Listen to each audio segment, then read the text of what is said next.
Hello বন্ধুরা, তোমরা সবাই কেমন আছো? আশা করি ভালো আছো। আর দেখো, আজকে আমরা সবাই চলে আসছি রিশার হলুদ কুটায়, আমার মেজ ননাসের জায়ের মেয়ের হলুদ কুটা। তো ওখানেই আমরা আসছি আজকে। এই যে দেখো, আমরা সব যারাও আসছি, আর পাড়ার দিদিরা বোনরা সবাই আসছে। এই যে দেখো, আর এই যে আমাকেও দেখো।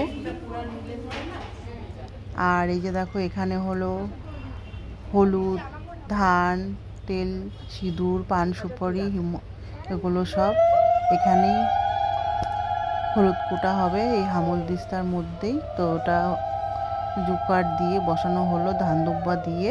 আর এই যে দেখো, সবাই আমরা এখানে, তাই ভাবলাম তোমাদের সঙ্গে একটু শেয়ার করি আজকে আমরা কি কি করছি হলুদ কোটায়। আর এই যে দেখো, এই দিদিরই মেয়ের বিয়ে। এই যে হলুদ কোটা শুরু হয়ে গেছে। ওই যে আমাকে দেখো, আমার যা আর পাড়ার সব দিদিরা।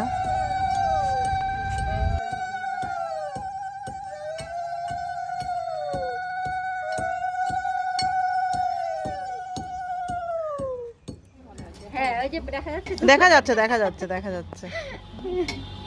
আমরা দুজন এটাই বলাবলি করি। দশমীর ইয়ে মনে পড়ে গেল। আমাকে দাও। একদম দিবি না? এগুলা নিয়ে চলো তো। হয়ে গেল হলুদ কোটা। এখন আমরা সবাই নিচে যাচ্ছি।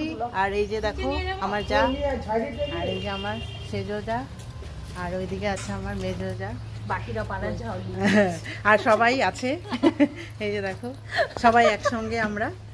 আর তোমাদের কেমন লাগলো হলুদ কোটা একটু কমেন্ট করে জানিও। আর তোমরা সবাই ভালো থেকো, সুস্থ থেকো। এই যে এই দিদি মেয়ের বিয়ে, রিশার মা।